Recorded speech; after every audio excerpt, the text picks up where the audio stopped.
Boa tarde a todos, a todas. Hoje, dia 7 de março de 2021, nós estamos aqui no Bolshoi Pub para um momento de grande importância.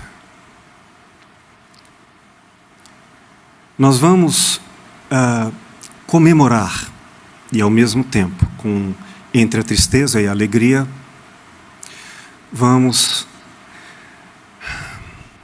hoje apresentar a nossa despedida desta casa, o Bolshoi Pub.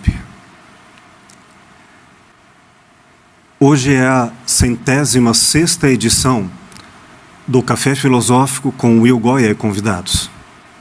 Durante 8 anos, nós estivemos aqui, corpo e alma presentes, em trabalho voluntário, porque feito de boa vontade, para que todos na cidade pudessem ter essa experiência da construção de uma sociedade democrática, da edificação da esfera pública, e arrecadamos, ao convite de cada encontro, cerca de 5 quilos de alimentos por pessoa, totalizando mais de 52 mil toneladas de alimentos arrecadados e distribuídos para diferentes instituições de caridade.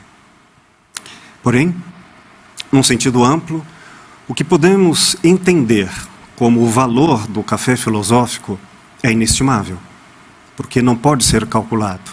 E assim está no bojo, ao fundo, a casa de cultura internacional que é o Bolshoi Pub.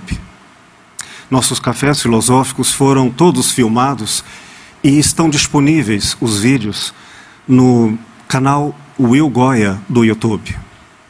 Agora, a presença e ao convite do querido Rodrigo Carrilho, proprietário do Bolshoi Pub, que agora completa 17 anos de funcionamento, estará de portas fechadas devido a esse momento difícil que passamos. O Café Filosófico, então, atendendo ao convite do querido amigo Rodrigo Carrilho, estamos nos despedindo. Hoje, para este evento, há uma distância respeitosa, com álcool em gel, no palco do Bolshoi Pub, online, ao vivo, sem público presente. Estaremos apresentando a 106ª edição do nosso Café Filosófico. Conosco, o professor Dr. Murilo Nascente, que é médico psiquiatra, especialista em filosofia clínica e em dependência química. Além de também professor de física, formado em física. Nesse sentido, eu convido o professor Dr. Murilo Nascente, um querido amigo, para que ele inicie a nossa fala, o nosso café, com suas considerações. E depois daremos início a esse evento com um momento de apresentações, de discussões de cada um de nós sobre o tema. E aí, todos através da plataforma do YouTube do Bolshoi Pub, com suas questões, considerações, faremos comentários e responderemos às perguntas. Muito obrigado pela presença de todos. Querido amigo, professor Dr. Murilo Nascente. Bom, boa tarde, Will. Obrigado pelo convite. Eu estive algumas vezes aqui no Bolshoi, a convite do professor Will, para assistir a Café Filosófico. Então, eu pude prestigiá-lo em ação, com inúmeros convidados, pessoas que eu admirava grandemente. O professor Lúcio Pachter esteve aqui com você no 100º Café Filosófico. E assim, eu não tenho palavras para agradecer, para demonstrar gratidão pelo convite que você me destinou de estar aqui hoje, especialmente num momento tão difícil e assim numa situação social que a gente está vivendo. Agradeço a você, agradeço ao Rodrigo, agradeço a você que está ouvindo a gente. E vamos ver para onde esse papo vai andar e como é que eu posso participar.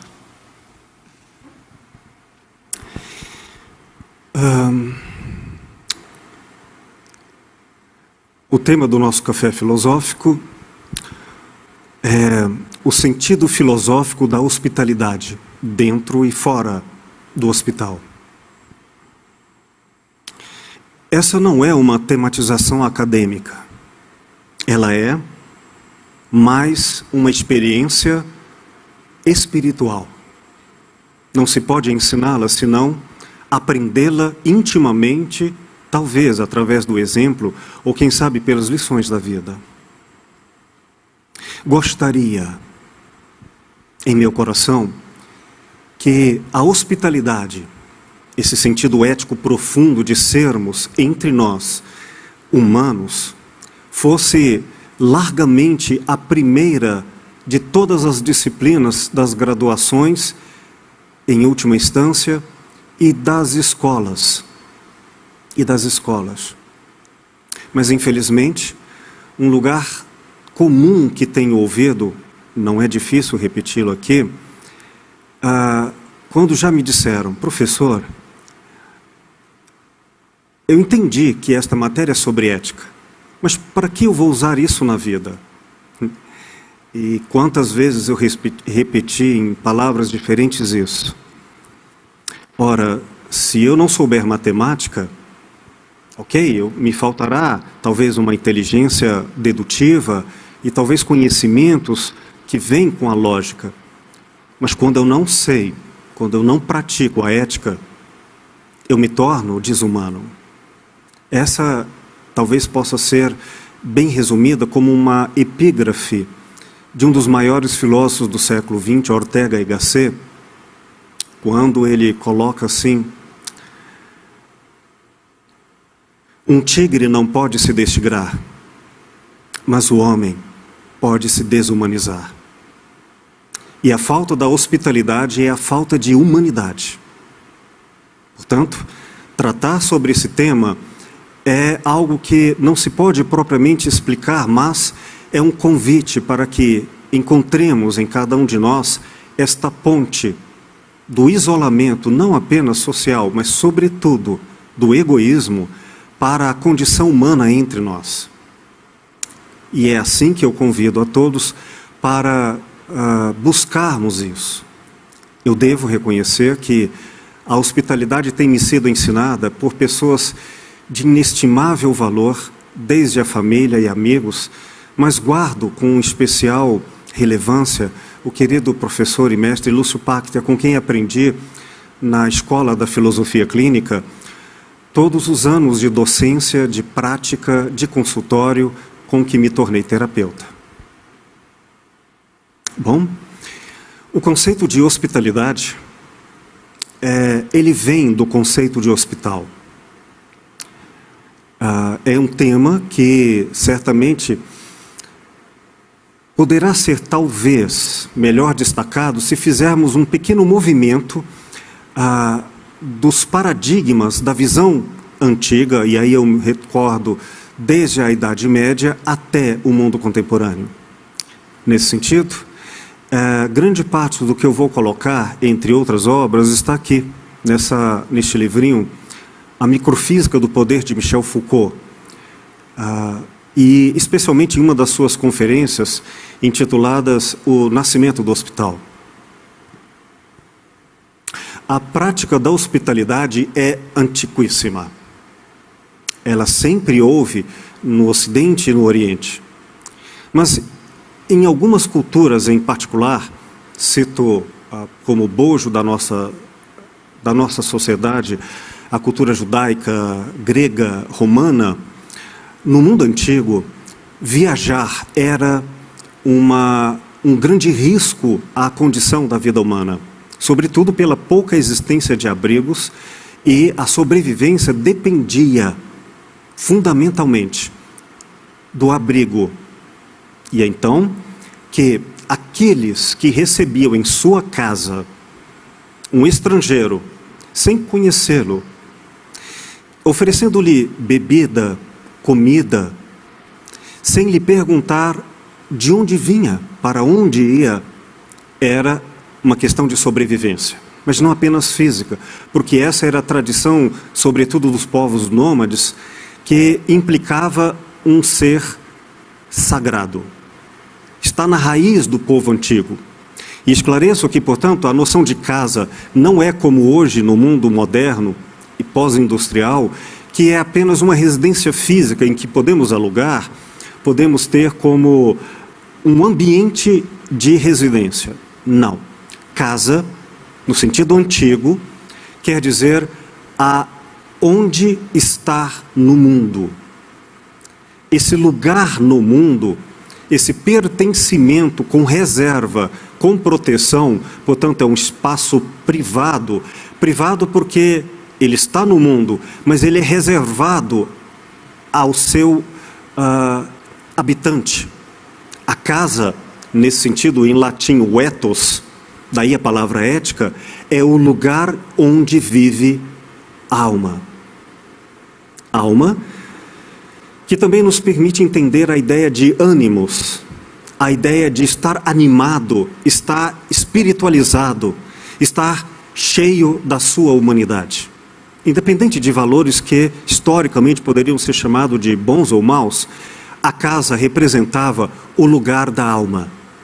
Num sentido metafísico, num sentido que vale aqui esclarecer também do latim, talvez como uma metáfora dos dias de hoje, o sentido original de decorar uma casa. Decorar, do latim decore, quer dizer fazê-la com o coração. Pôr o coração nela. Do contrário, seria literalmente, aqui em português, posso talvez distinguir menor, além do termo, o conceito. Distinguir a casa, como sua esfera física, do lar. Daquela condição que só poderá ser, após a casa, uma vez decorada. Não é apenas um quadro ou uma poltrona, mas é fazê-lo com amor, deixá-lo com o jeito, com a afeição, com a identidade, com a história daqueles que habitam. Então, nesse sentido, receber alguém na própria casa implicava uma profunda essência com o sagrado. Eu vou fazer algumas referências ao longo dessa história, recuperando um pouco da noção do mundo antigo e do mundo moderno, mas vale lembrar a última viagem bíblica de Jesus para a Páscoa, indo em direção a Jerusalém, e ele o faz pelas terras samaritanas. Terras que eram então consideradas como inimigas dos povos, do povo judeu, do qual fazia parte Jesus e seus discípulos. E nesse sentido, quando Jesus, uma espécie de figura não quista enquanto judeu, percorria o caminho para Jerusalém, uma cultura própria de todos os judeus na Páscoa, ele o fez em povos que eram inimigos, ou pelo menos avessos aos judeus. Então ele pediu abrigo, e quem vai à frente é João Evangelista. Vai à frente e pede abrigo para a sobrevivência dos discípulos nessa trajetória pelo deserto. Mas ninguém lhe oferece, por serem judeus. Nesse sentido, estavam ferindo um sentido nem judaico, nem samaritano, mas próprio de toda a cultura antiga. Oferecer abrigo àquele que precisa, ao viajante. Bom, vamos lá. O que é o sentido original, histórico, latino, de hospital? Literalmente, quer dizer casa para o hóspede. Nesse sentido, hóspede é a implicação de aquele que hospeda. Não é uma casa apenas, é o abrigo, é a oferta desse abrigo. No mundo antigo, o hospital não era como entendemos hoje. O mundo antigo, o hospital tinha uma função que se possa entender como casa de caridade. Ela tinha, sobretudo, a função de abrigar o sofrimento dos pobres, sobretudo o pobre viajante. Hospitalidade, qualidade do abrigo, de quem abriga, de quem oferece como um hospital, a sua casa, era cuidar do outro. Por outro, o estranho, o desconhecido. Nessa obra de Michel Foucault, Microfísica do Poder, ele esclarece, historicamente, em seus registros, na sua pesquisa, que o principal personagem do homem medievo não era o doente, mas o pobre. O pobre que, inclusive, viajava para ter abrigo no hospital, tanto para assistência física, material, quanto espiritual. Quero dizer, servia também para separação e exclusão do contágio, mas o hospital e, portanto, o espírito do hospital, que era a hospitalidade, destinava-se não essencialmente à cura, porque não haviam recursos médicos como nós temos hoje nesse sentido. Era basicamente uma oferta ao cuidado, à salvação espiritual, marcadamente no cristianismo, pela herança do Evangelho. Mas a salvação espiritual que era, e aqui é importante estabelecer uma relação de igualdade, isto é, de ausência de poder, tanto para o doente, o pobre, fundamentalmente, quanto para os médicos. Então, o hospital, como no mundo antigo era configurado, ele tinha uma caracterização, era profundamente individualista. Não, perdão, no sentido egoísta, no sentido moderno, do cinismo, da exclusão do outro. Individualista porque o médico, dentro do hospital, tinha uma função íntima, inalienável entre ele e o doente. Uma relação que gravitava sobre a função de diminuir as dores, oferecer entre o que se era possível de promover algo como pujança da saúde ou alívio para as dores. A noção do médico era uma relação essencialmente de promover a gentileza do cuidado. E ao fazê-lo para o, então, paciente, ele o fazia também para si. Digo isso porque no mundo antigo a relação entre médico e paciente não era uma relação do qual o médico, apesar de supostamente saudável, estaria acima ou em melhor condição do que a do paciente. De certa forma, ambos se encontravam em busca do sagrado, do hospital, da hospitalidade, do desenvolvimento desse espírito de generosidade.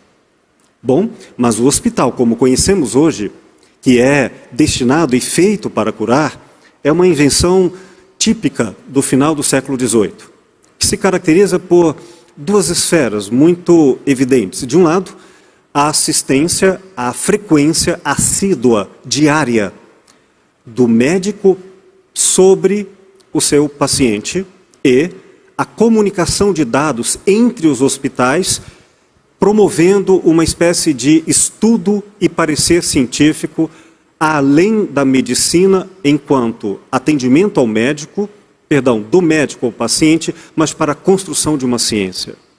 Bom? Então, quando falamos aqui em o sentido original do hospital e o sentido original da hospitalidade, estávamos falando sobre um sentido ético, filosófico, de natureza espiritual para a condição humana. Aqueles que praticavam o ato do hospital, que era a hospitalidade, tornavam-se para si, na relação com o outro, pessoas hospitaleiras, porque iam ao mundo do outro que estava sofrendo na qualidade de um hóspede. O médico, assim, jamais invadia o outro em suas dores, sobretudo em suas dores, para desabitá-lo da condição de quem sofre. Sobretudo porque a dor reivindica naquele que sofre uma atenção hiperlativa, uma atenção que talvez não perceba mais o mundo de tão grave. E, nesse sentido, ir ao outro que sofre exige muito cuidado. Todo aquele que nesse sentido, pelo menos antigo, da medicina, no qual o médico não era propriamente um cientista, mas um cuidador. Ir ao outro, enquanto hóspede, com hospitalidade, era jamais invadir, para além da dor, ao custo de qualquer noção de verdade, sobre o pretexto, como hoje poderíamos dizer, em nome da ciência, em nome da teologia, em nome de qualquer conhecimento ou justificativa. Ir ao outro sempre no limite, com o qual o outro nos pede ajuda, sem feri-lo em seus espaços íntimos. E por outro lado, ir ao outro, mas também recebê-lo em nossa casa, a casa do ser, no coração, enquanto um hóspede, tratando-o como hóspede, jamais o recebendo como se ele fosse averso. E daremos ao hóspede algo que, por exemplo, na rotina dos nossos dias, geralmente perdemos na nossa infeliz rotina, com que não somos tão hospitaleiros com os nossos próprios familiares, sendo às vezes, não raro, mais educados e gentis com os estranhos do que com aqueles que já acostumamos a maltratá-los, sabendo que irão nos perdoar ou terão que conviver conosco na mesma casa. No sentido antigo da hospitalidade é sempre uma atenção atenta, em alerta. E para entender um pouco sobre a conversão do mundo do hospital antigo para o hospital atual, e aí uma mudança, talvez como perda, do sentido da hospitalidade vinculada ao hospital, é preciso recuperar ali, no século XVII, quando está nascendo o mercantilismo, quando está nascendo a força da burguesia, que a primeira grande organização hospitalar, ela não aconteceu no hospital civil. Ela aconteceu nos hospitais marítimos e militares. Isto porque a finalidade do hospital no mundo moderno configurou-se inicialmente e, sobretudo, depois, aos dias atuais, se tornou, lamentavelmente, a cristalização deste lugar capitalista. Uma medicina que se perdeu grandemente a sua hospitalidade original e transformou a relação entre médico e paciente uma relação voltada para o poder e não para a igualdade mútua, a salvação ética. Bom, a finalidade daquelas primeiras organizações hospitalares, ela tinha a pretensão da cura dos operários e dos soldados. Isso porque os soldados, particularmente aqui o exército vale a pena como destaque, e Foucault mostra essa relevância, eles, sobretudo com o surgimento do fuzil, eles eram largamente treinados e, uma vez habilitados como soldados para a guerra, eles teriam que morrer em alta saúde no campo de batalha e não por motivo de doença. A cura não estava mais para o sentido ético da salvação espiritual, mas para a utilização ou maximização válida das pessoas, agora já não mais na relação médico-paciente individual, mas agora num hospital social, para que toda uma sociedade se tornasse saudavelmente útil ao mercado de trabalho. E antes, sobretudo em primeiro lugar, a função útil e econômica do militar. O treinamento militar exigiu um custo muito grande. E se antes do século XVII, para montar um exército, bastava dinheiro para pagar a pessoas, mercenários, no mundo moderno, uma vez um soldado treinado, não se podia perdê-lo. Então, ele não pertencia nem à sua saúde à esfera da intimidade, à esfera privatividade da casa do ser, da casa da alma, do próprio doente. Não, ele pertence ao exército, como os operários às firmas. Isso é um avanço que se deu no capitalismo, sobretudo da orientação mercantilista para a industrial, e a partir da segunda revolução industrial isso ficou mais evidente, coisas como a máquina a vapor e a crescente formação técnica da sociedade fez criar, e aqui estamos já agora no outro sentido do hospital, uma padronização disciplinar da ciência médica, normalizando o conceito de saúde. Isto é, fazendo com que saúde não fosse mais uma experiência subjetiva, íntima ou pelo menos sagrada na sua instância ética, mas um estabelecimento universal para que toda uma sociedade se tornasse útil e mantivesse esta utilidade em benefício das indústrias. Não é à toa que esse sistema do pensamento médico expandiu-se muito além do hospital. Porque a preocupação em ser saudável atingiu valores estéticos, psicológicos, morais, ela atingiu todas as esferas das instituições modernas. As instituições religiosas, as instituições pedagógicas, o direito. Por exemplo, todos nós precisaremos fazer exames médicos para entrarmos no mercado de trabalho e até para sair dele. A medicina, nesse sentido, no caso, por exemplo, do direito, fez com que o direito aumentasse um grau de vigilância e, portanto, também de punição, que ultrapassou até o ato do crime, que antes se dava pela ação física. Agora, mediante a psiquiatria forense, em nome de uma espécie de saber médico da saúde, pré-estabelecido e organizado por este estatuto disciplinar de uma ciência que está vinculada a uma sociedade economicamente útil, fez com que aqueles que não fossem saudáveis pudessem ser administrados, recolhidos, tratados, até que se tornassem saudáveis. No caso do direito, criou-se até uma espécie de investigação e penalização de pessoas que não cometeram, mas podem cometer crimes, na medida em que seja aplicada uma psiquiatria que estudaria a mente do criminoso. Bom, essa é uma questão ampla que eu não vou percorrer agora, mas é importante observar que esse sistema de vigilância e punição que se estabeleceu através da medicina fez da figura do médico não mais aquela figura pessoal, espiritual e individualmente reconhecida, e sim um estatuto de poder, ao ponto de que o título de doutor, um título nobiliárquico, e que muitos, talvez não letrados, diriam, e aí, doutor? Como a dizer, o senhor está numa categoria diferente, econômica, do restante das pessoas. Não foi...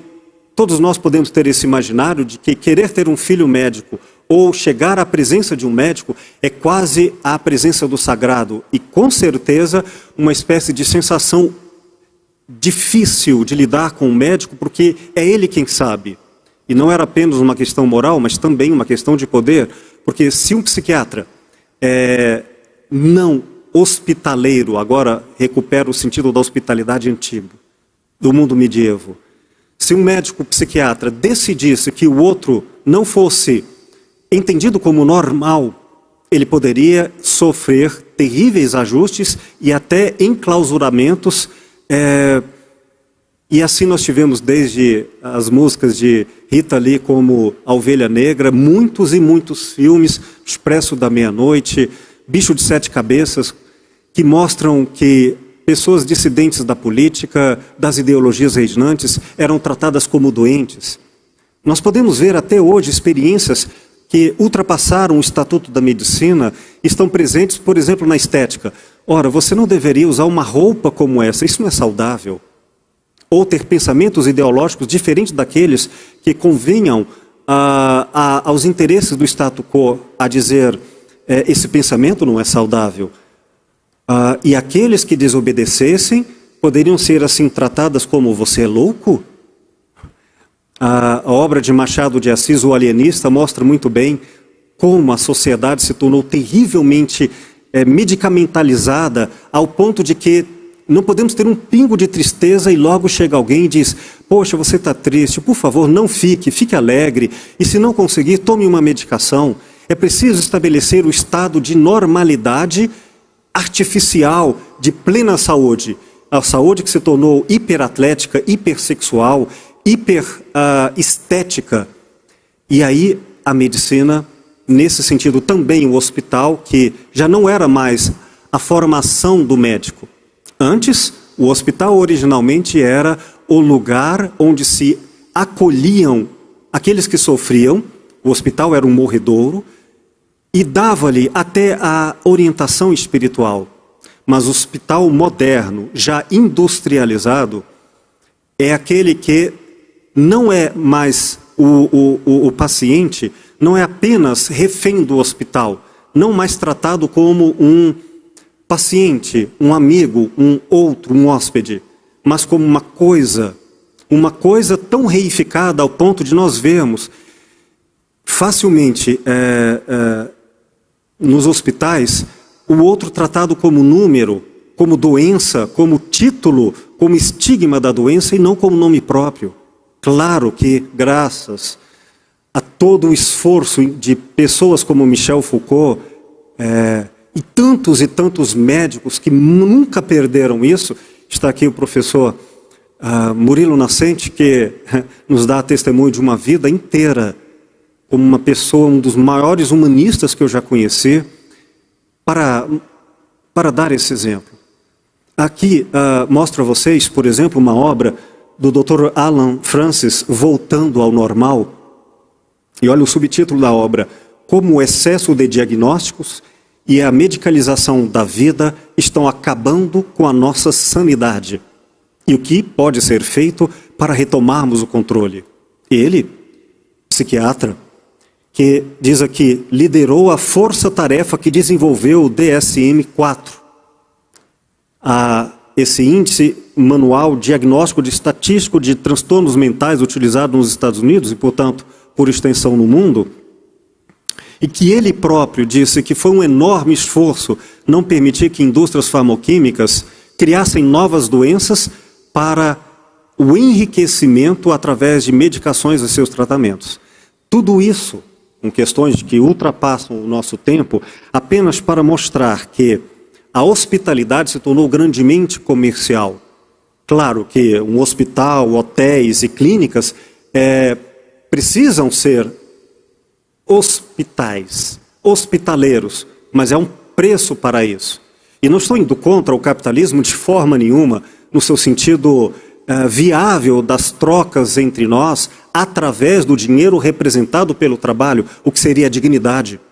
Mas quando o dinheiro usurpa a noção de dignidade, a noção ética, e o ter é infinitamente maior do que o ser, e aí sim, o hospital é um lugar para ricos. Hoje, como passamos períodos difíceis na pandemia, vemos como planos de saúde ainda procuram tratar com privilégio aqueles que ainda podem pagar e quem não pode. Nossa, não é fácil. Georges Canguilhem, um grande filósofo, mestre de Michel Foucault, que escreveu essa obra, O Normal e o Patológico, ele foi um dos primeiros a dizer claramente que há uma diferença conceitual entre o doente e a doença. E graças a ele, que a medicina e muitos do movimento da antipsiquiatria têm recuperado o sentido original da medicina, que é clínica, científica, por instrumentalização de vários outros conhecimentos. Mas não é uma ciência na base, tem que ser na base uma ética e uma clínica, no sentido latino do debruçar-se diante do sofrimento do outro para ajudá-lo. Quando o médico deixa de ser clínico, quem fala pela sua boca ou pela caneta são medicações, tipologizações de saúdes e doenças e não mais uma relação de anamnese, de aprendizagem, de dignidade com o outro, sem mais o acolhimento e a hospitalidade. É bom lembrar que no século XVII, quando o hospital deixa de ser o lugar de abrigo do enfermo, e passa a ser uma escola para a formação do médico, e os tais pobres e doentes passam a ser objetos de estudo para algo mais importante do que a função clínica da medicina, que era o cuidar, curando ou não sempre o cuidar, o médico agora vira um professor, vira um doutor, enquanto um saber que detém o conhecimento da ciência. E aí, quem então, a partir do século XVII, vai cuidar do que era antes função do médico? Surge então a figura do enfermeiro, aquele que cuida do enfermo, aquele que então clinica no sentido ético, no sentido cuidadoso, sobre novas bases históricas e culturais, é claro. E no século XX, até a condição de enfermeiro foi subsumida, desapareceu para um cargo mais burocrático, mais do saber científico, e surge uma outra que ocupou o lugar que era do enfermeiro, que antes era do médico, a do técnico de enfermagem, que passou a ser o antigo médico. Claro que com conhecimentos diferentes do médico, mas não é isso o que estou agora levantando como mais importante. Acima de qualquer conhecimento, a ética, a hospitalidade, enquanto nós. Então, nesse sentido, que eu concluo as minhas palavras, quero contar aqui duas histórias, quer dizer, fazer referência a elas, que todos já conhecem.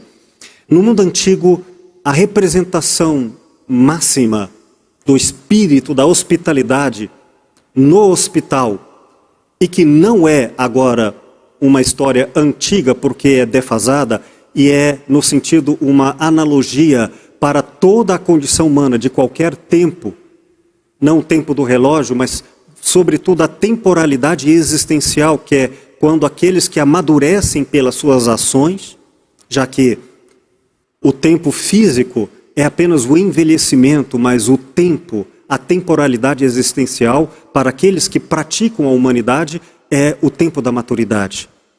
Cito a famosa parábola do bom samaritano, que acolhe nas características do espírito hospitaleiro do antigo hospital. Acolher sem conhecer o outro, sem perguntar-lhe o nome, sem oferecendo-lhe comida, bebida e abrigo. Para os que, falando hoje, no mundo de hoje, uma outra referência belíssima é o filme The Doctor, ou, numa tradução literal, Um Golpe do Destino.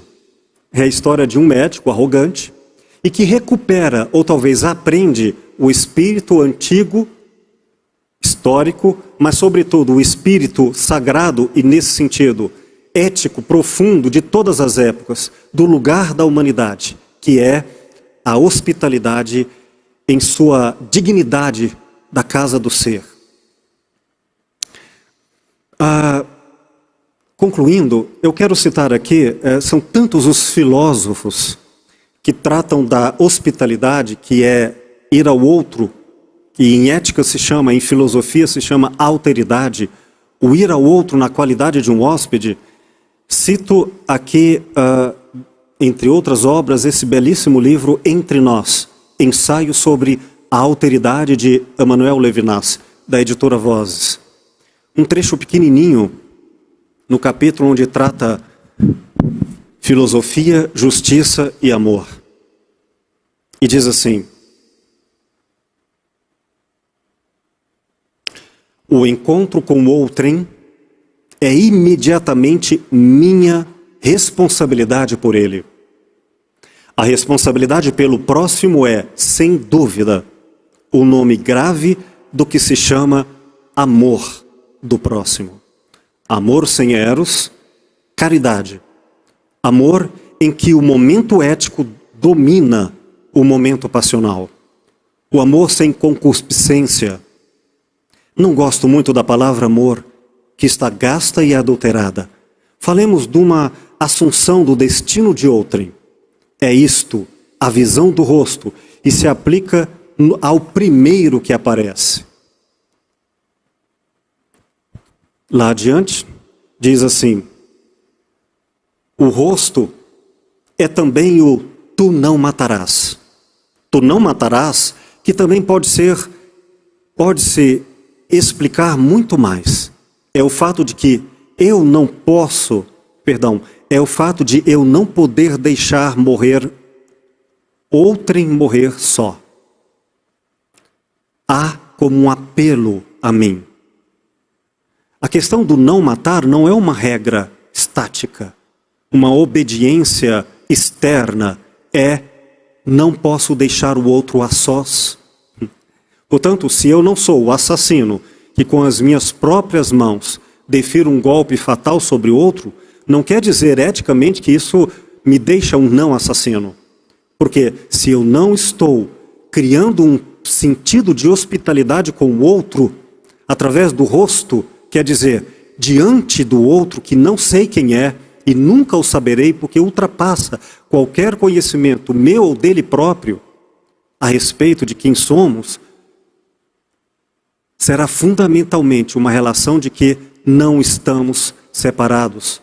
Embora sejamos individualmente insubstituíveis e inalienáveis, somos juntos, responsáveis um com o outro. Mas ele diz, na relação com o outro, o que se afirma é a assimetria. No começo, pouco me importa o que outrem é em relação a mim. Isto é problema dele. Para mim, ele é antes de tudo aquele por quem eu sou responsável. Mesmo que o outro não seja responsável para comigo, eu sou para com ele. Significa que a hospitalidade mesmo que o outro me assalte, problema dele, eu de minha parte, ainda que na condição de vítima, ainda que eu seja fustigado pelo outro, dar a outra face, nessa relação do não matará, significa, se eu tiver a única escolha de feri-lo para não ser ferido, não me tornarei pior do que aquele que me agride, matando-o para eu ser melhor do que ele na arte de matar. Não. O não matar é essencialmente eu o acolho e nunca estaremos em solidão. Cito agora também um outro filósofo, dentre Derrida, Martin Buber, nessa obra belíssima, Eu e Tu, da editora Moraes. Ele diz aqui algo que é curioso na nossa tradição, pelo menos vulgar do cristianismo, de que o espírito é uma espécie de posse de si mesmo, eu tenho meu espírito, eu tenho uma alma, e que esta alma é uma espécie de objeto do eu, da consciência de si. E nesse sentido, que o eu manda em si, e o outro, não, o outro é distante, é desconhecido. Mas ele coloca que o espírito, o meu espírito, não é meu, o meu espírito, a espiritualidade do espírito é nosso. Diz assim, literalmente aqui, no aforisma 49 e 50, diz ele, o espírito não está no eu, mas entre o eu e o tu. Ele não é comparável ao sangue que circula em ti, mas ao ar que respiras. O homem vive no espírito na medida em que pode responder ao seu tu. Ele é capaz disso quando entra na relação com todo o seu ser. Somente em virtude de seu poder de relação que o homem pode viver no espírito. Não há eu sem tu. E é nesse sentido que eu cito aqui, deste livro, A Escuta e o Silêncio, a história de Laura, Terapia em Filosofia e Clínica, da editora Michelis, em sua 4ª edição. Um trabalho que eu pude retribuir a gratidão de os meus 20 anos de consultório e tudo o que eu aprendi com o meu querido mestre, professor Lúcio Pachter, sobre o espírito da hospitalidade aqui na arte da terapia. Cito concluir algo que a filosofia clínica Repito, não é possível ensinar, mas é possível aprender juntos, e a filosofia clínica é uma partilha. Daí o outro, que é atendido pelo filósofo clínico, na qualidade de hóspede, enquanto hospitalidade, não é um paciente, não é um cliente, nem na ênfase médica, nem na ênfase mercadológica, embora sejam respeitáveis as ambas condições, ele está na condição da partilha entre nós. Por isso, é um partilhante. Diz assim, aqui na página 160. A maior sabedoria e respeito de alguém, todo o conhecimento possível, verbal e não verbal sobre o outro, foi entregue à escuta, qual, uma vez, foi dito no poema Identidade. Amar o outro não é amar o semelhante, é aproximar-se do que nele somos diferentes e deixar vir o mistério de quem nunca se revela por inteiro. Repetidamente é acolhedor. Amar é estranhar atenciosamente aquele que se ama, como um hóspede sempre recém-chegado ao coração. É perguntar-se em pensamento: quem é você? Eternamente apaixonado pela silenciosa resposta de cada dia. A cada um sou o espelho às costas do que vejo. É outro quem me ensina eu descobrir quem hei de ser.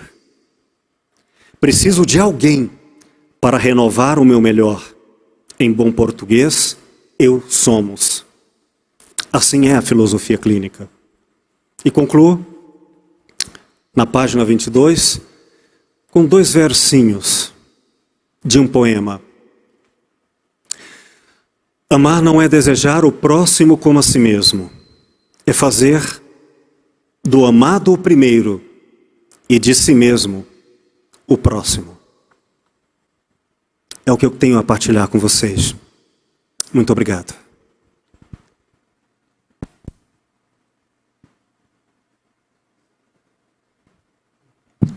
Querido Murilo, professor, doutor Murilo.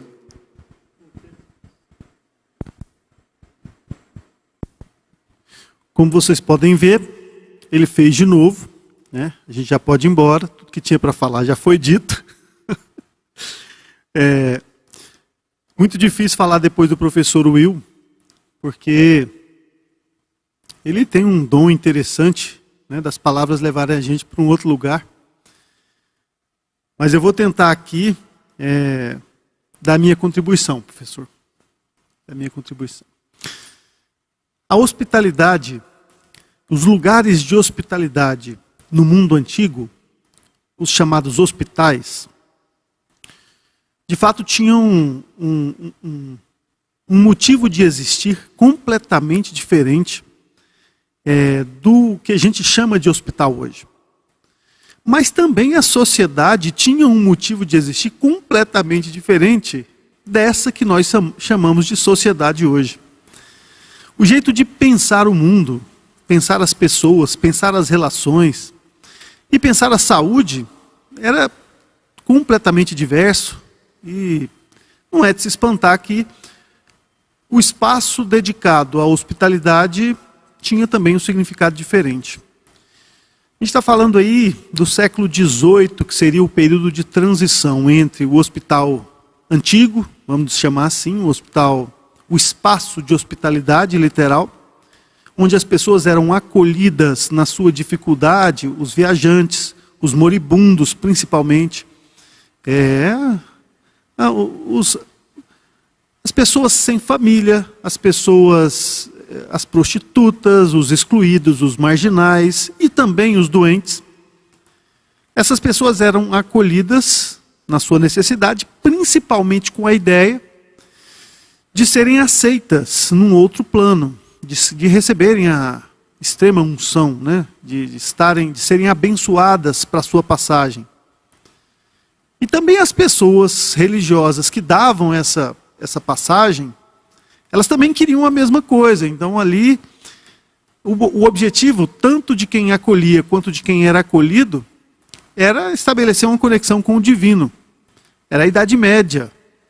Era o período em que Deus, a celestialidade, a ideia do sagrado dominava os objetivos. Você pode perceber que é completamente diferente daquilo que a gente chama hoje de sociedade, os objetivos de uma vida. Se você perguntar para uma pessoa de 20 anos hoje, qual o objetivo da vida dela, dificilmente ela vai falar que é a realização espiritual, a dedicação da própria vida a uma causa que não seja ela mesma a causa.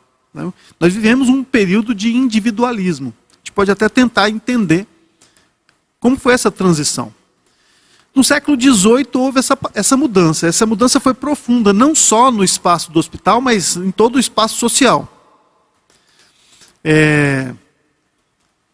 A gente poderia lembrar aqui, e eu sempre brinco, como eu dou aula de física, eu gosto de fórmula, MSC. Depois você me aprova ou não, professor, depois você comenta. MSC. Então nós tivemos 3 pensadores que nos deram método, nos deram sedução e nos deram confiança. MSC. Poderia dizer que, justamente ali no fim dos anos 1600, início dos anos 1700, a gente vai falar de René Descartes, um cara que muda completamente a forma da gente encarar a vida, que instala um individualismo e o racionalismo de uma forma mais impactante. Claro, já tinha Kant, o próprio Aristóteles antes, mas assim, a pancada do Descartes foi muito grande. E principalmente, ele faz o alicerce, ele faz a viga baldrame disso que a gente faz hoje. Ele cria um método de investigação. Então, provavelmente se Descartes visse essa peça, ele não entendesse para que serve, ele ia propor que a gente separasse ela em muitas partes. As partes com certeza seriam menos complexas, menos complicadas, a gente compreendendo cada parte, depois juntando tudo, a gente teria a ideia de como funcionaria o todo. Esse método cartesiano de divisão da realidade em fragmentos, e a compreensão dos fragmentos sendo mais fácil do que a compreensão do todo, e depois então dando a ideia de que o todo é a somatória simples de todos os fragmentos, fez com que a gente imaginasse que a gente realmente, racionalmente, pensando logo existindo, usando a epígrafe do próprio Descartes, pudesse compreender a natureza. Isso é um método, mas ainda não é sedutor. Agora, um pouco mais velho que Descartes, esse inglês, Francis Bacon, esse seduz. Porque ele diz que o método ele deve ser usado para criar um imperium hominis. Não o imperium do Harry Potter. Não é uma maldição, embora tenha até virado, de certa forma, uma maldição. Mas o imperium hominis seria a dominação do homem sobre a natureza através do conhecimento.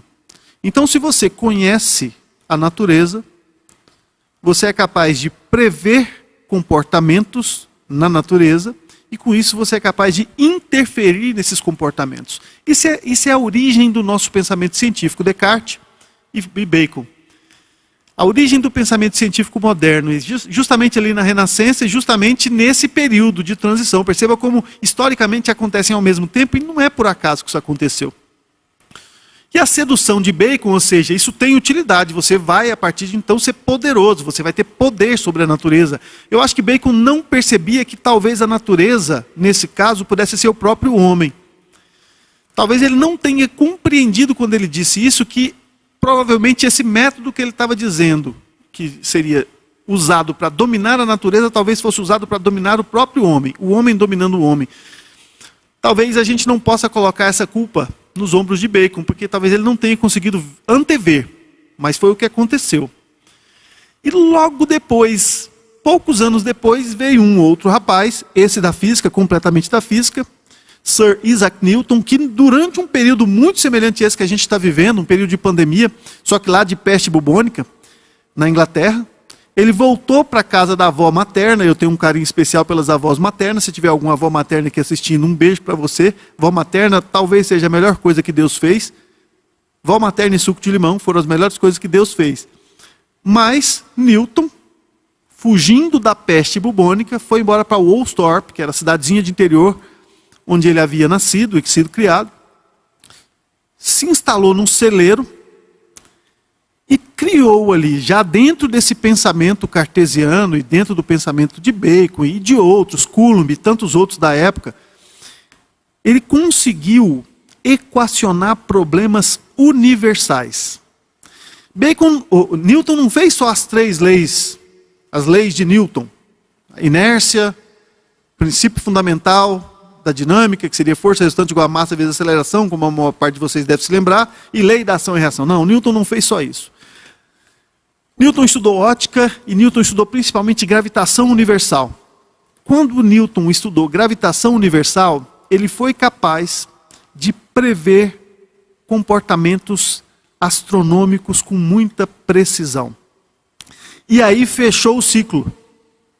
Um deu o método, o outro nos seduziu com as possibilidades de onde isso poderia nos levar, e Newton nos deu a confiança. Ora, se o método matemático de descrição da natureza é capaz de descrever todo o universo, é lógico que para a Terra ele é mais do que válido. E a partir daí o homem enquanto espécie, ficou empoderado da capacidade de descrever a natureza cientificamente. Então esse é o nascimento epistemológico do que a gente chama hoje de ciência. E a ciência invadiu todos os rincões, todas as formas de pensamento. A ciência ela é o nosso jeito de entender o mundo hoje. Eu vou tentar te dar uma ideia física. Se por acaso, deixa eu ver aqui na imagem, vocês estão vendo esse copo, né? Se por acaso esse copo decolasse daqui sozinho, e eu não estou em Hogwarts, certo? Eu estou no Bolshoi. Então, mas se esse copo decola daqui, eu falo, eu vou mostrar um efeito para vocês. O copo decola. Se vocês estivessem presencialmente aqui, é provável que a porta ficaria pequena para vocês fugirem. Porque não é natural um copo decolar. Um copo decolar rompe uma lei física chamada inércia. Um corpo só entra em movimento se houver uma força atuando sobre ele. Um corpo não pode entrar em movimento sozinho. Isso nos daria extrema insegurança. A nossa incapacidade de ler o mundo ao nosso redor, a nossa incapacidade de prever se uma cadeira não vai decolar dali e bater em você, se o teto não vai cair, se você não vai subir e bater no teto, essa nossa segurança de estarmos aqui é uma leitura científica do mundo. Nós somos capazes de prever. É para isso que serve ciência. Ora, eu saí de Anápolis, vim para Goiânia para participar do café. Eu sabia qual era o horário que eu devia estar aqui. Eu sei mais ou menos qual a velocidade escalar média do meu carro. Então, eu sou capaz de fazer uma previsão de quanto tempo eu vou levar. Claro que pode haver um imprevisto. Mas, normalmente, de Anápolis aqui até aqui no Bolshoi, 1 hora. Meia hora na estrada, mas isso é uma previsão científica. Ciência é para isso. Ciência é para fazer previsões. Bom, só que talvez as pessoas começaram a exagerar. Começaram a querer equacionar cientificamente ideias que não são exatamente equacionáveis. Por exemplo, o comportamento humano. Por exemplo, a biologia do ser humano. Então, para tentar mostrar para vocês como seria isso aqui subir, só que dentro de uma outra episteme, eu falar para vocês, bem contextualizado hoje, que uma pessoa de 30 anos, sem comorbidades, morreu da Covid-19. Isso não é natural, isso não é o esperado, isso não é previsível. O conhecimento científico dita que as pessoas mais suscetíveis à Covid-19 são as pessoas mais velhas, que tenham comorbidades. Então a gente espera que isso seja uma lei imutável, assim como é a da inércia. Só que a física aceita bem, e olha só, não toda a física, mas a física clássica aceita bem as leis. Mas as ciências biológicas e as ciências humanas não são exatamente assim. Mas tentaram incorporar isso no seu escopo, tentaram incorporar isso no seu jeito de pensar o mundo. E a medicina não foi diferente.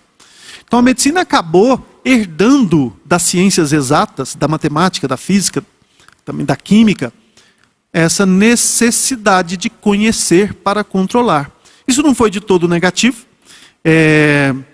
isso foi relativamente positivo em alguns aspectos. A gente tem que deixar o pensamento binário de lado, ou é A ou é B, e se você é B, você não é A, se você é A, você não é B. Não é bem assim o mundo. É claro que o abandono da medicina da tecné, dessa coisa que o Will colocou muito bem, que era a hospitalidade, a gentileza, o tratamento pessoa a pessoa, mas sem muito conhecimento técnico do que se fazia, ele tem perdas, mas a técnica médica, ela tem inúmeros ganhos. Você não precisa abandonar completamente a tecné para adquirir a técnica. Também você não precisa de ter só tecné e não ter técnica. Essas coisas, uma não é excludente em relação à outra. Mas o hospital, diante dessa visão que eu estou colocando, passou a ser o grande laboratório científico, né? O hospital não é mais um espaço de acolhimento. O hospital é um lugar onde a pessoa espera a cura, espera o tratamento. Então, dentro do hospital se faz ciência médica. Dentro do hospital, você consegue prever comportamentos biológicos e também comportamentos psicológicos. Então, uma pessoa acometida de uma doença, vá se investigar que doença é essa, vá se agrupar em síndromes, se agrupar em doenças semelhantes, como costuma evoluir essa doença, para que então depois você possa intervir, e essa intervenção resolve ou melhora em quantos por cento dos casos, ou 100% ou não. Isso é ciência aplicada à prática médica. Só que o médico, em determinado momento, ele se confundiu na sua função. Ele se confundiu na função de cuidar e de ser o cientista por trás da prancheta. Então, o que a gente percebe hoje, e vem percebendo isso, desde essa época do século XVIII para cá, é que os hospitais são espaços, primeiro, não mais determinados e controlados por uma entidade religiosa, geralmente são dirigidos, até construídos, por um médico. A ciência médica, se tem que ser ventilado, se tem que ser claro, como é que é o centro cirúrgico. Tudo isso é definido por um médico ou por um grupo de médicos. E embora a gente ainda escute falar do Hospital São Camilo, das Santas Casas de Misericórdia, ainda existe esse apelo no Hospital Espírita, o Hospital Samaritano, ainda existe esse apelo religioso nas casas de saúde, mas dirigidas por médicos, do ponto de vista científico.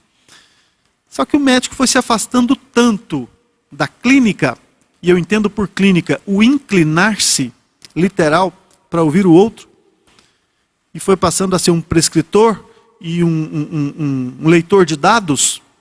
Olha o exame, olha o resultado do exame, evoluiu, vamos comparar com o anterior. Isso basicamente passou a ser atividade do médico, e a prescrição num prontuário, numa papeleta. A ponto de você, às vezes, andar no hospital, tem um professor andando de leito a leito, vários alunos, chegam no paciente e, às vezes, examinam o paciente sem pedir a permissão. Como se o paciente realmente estivesse ali para ser examinado. O hospital também passou a cumprir esse papel de escola, ensinar a medicina dentro do hospital. Então, é o laboratório, é onde você aprende e é onde você ensina a ciência médica. De certa forma, isso enfraqueceu o vínculo do médico com o paciente, enfraqueceu o vínculo humano que existe nessa relação. Sem dúvida, enfraqueceu. E criou o espaço para outras profissões. Aquela profissão que, teoricamente, teria como função ouvir a queixa, participar da queixa. O psicólogo, né? O enfermeiro, que num primeiro momento tinha essa função de dar o cuidado físico mesmo, de fazer o curativo, de conversar, de ouvir. Está doendo, o enfermeiro ia lá e falava para o médico: o paciente do leito tal está reclamando disso. Então o médico já não ia mais ouvir, só prescrevia.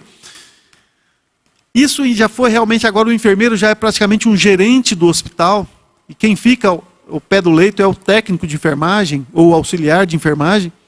Mas existem profissões paramédicas cuja função é estar ali, entre elas principalmente a psicologia.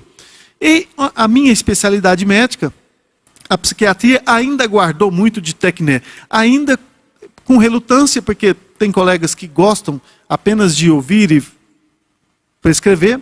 Existe um pouco desse arquétipo, né, do psiquiatra que já espera o cliente entrar com a receita pronta. Não, esse é do próximo, a sua já está aqui. Essa piadinha ela gira, né, o imaginário, mas a psiquiatria ainda é a especialidade que, de certa forma, mantém o contato como a prioridade, né, o rapport, a prioridade do tratamento. Embora tenha prescrição, embora tenha um encaminhamento para o psicólogo, né, o psicólogo ou o terapeuta, o filósofo clínico, e assim todas as profissões cujas funções são terapêuticas e que estão mais próximas. Isso é realmente uma mudança no paradigma, no jeito de olhar o mundo. Não caberia, provavelmente hoje, um hospital com a ideia inicial da hospitalidade apenas. Não caberia, porque não é isso que a gente espera de um hospital. A gente espera de um hospital a técnica. Espera de um hospital que tenha um balão de oxigênio, que tenha uma pessoa para fazer seu prontuário rápido, que te atenda urgentemente e que seja eficiente. A ideia da eficiência, que é uma ideia física também, que seria potência útil por potência total, isso é eficiência. Então o tempo que você fica dentro do hospital é contado, você não quer ficar muito tempo, você quer ser atendido logo. Essa ideia atual, moderna, invadiu não só o hospital, invadiu todos os espaços públicos e privados. Então o hospital foi uma vítima disso. Repetindo, uma retomada, ela é urgente, uma retomada da função terapêutica e da relação médico-paciente é urgente, porém não nos moldes. Não se trata aqui de a gente falar de um saudosismo. Não era melhor antes. Poderia ser melhor hoje. O hospital não foi um espaço melhor antes dessa revolução. Não. O hospital é mais limpo, o hospital é mais seguro, o hospital é mais cuidadoso, o hospital sabe o que fazer. As pessoas se sentem seguras dentro dos hospitais, um pouco desamparadas. Sim. Então trata-se de resgatar algo à ideia do hospital, acrescentar algo à ideia atual do hospital, mas não de tentar voltar no passado. Não, não era melhor. Hoje é melhor. A gente está evoluindo. Só que de vez em quando a gente dá um passo em falso. É natural. Parece criança andando, de vez em quando cai, bate o joelho e tal, e retorna. Basicamente é isso. Uma outra questão da hospitalidade, não só dentro do hospital, mas é que a hospitalidade fora do hospital também é muito pequena. E vem diminuindo com o tempo, né? As pessoas, receber pessoas, eu me lembro da minha avó materna, que graças a Deus está conosco ainda. Minha avó materna basicamente criou dentro da sua casa gerações de agregados. O filho do peão da fazenda que via morar com a gente, o filho do peão, a sobrinha da comadre fulana. Isso era muito frequente na nossa comunidade 100 anos atrás, 90 anos atrás. Não é mais frequente. Nós não recebemos na nossa casa com hospitalidade tantas pessoas como nós já recebemos. Então, essa questão da hospitalidade estar diminuindo, não só no hospital, em todos os lugares. A gente tem sido menos hospitaleiro, todos nós. O seu filho dormir na casa de um coleguinha do seu filho vir dormir na sua casa, você receber aquele parente, aquele primo do Tocantins na sua casa, está ficando menos frequente. A gente carece de imaginar o que é isso. O que é isso? Que a hospitalidade está diminuindo. Aqui eu vou ter que apelar de novo para a física. Não tem outro jeito. Tem um dinamarquês, a culpa não é dele, ele fez o bem, é o que a gente faz. Chamado Oersted. Oersted. Esse cara, olha para você ver como a vida é curiosa. Esse cara um dia estava na casa dele fazendo experiência com uma pilha. Uma pilha. Na época, pilha não vendia em mercadinho assim, ele estava fazendo uma pilha, era uma placa de zinco, uma placa de cobre, ácido sulfúrico, passando corrente elétrica, e por acaso, tinha uma bússola por perto. E ele percebeu que quando ele ligava a corrente elétrica, a bússola desviava, não ficava apontada para o norte. Nesse período, não se sabia que uma bússola que estava apontada para o norte poderia ser desviada por algo que não fosse um ímã. Ninguém sabia disso. Oersted, em 1820, gente, 1820. Em 1820, Oersted percebeu, a bússola estava lá e fez assim, desviou.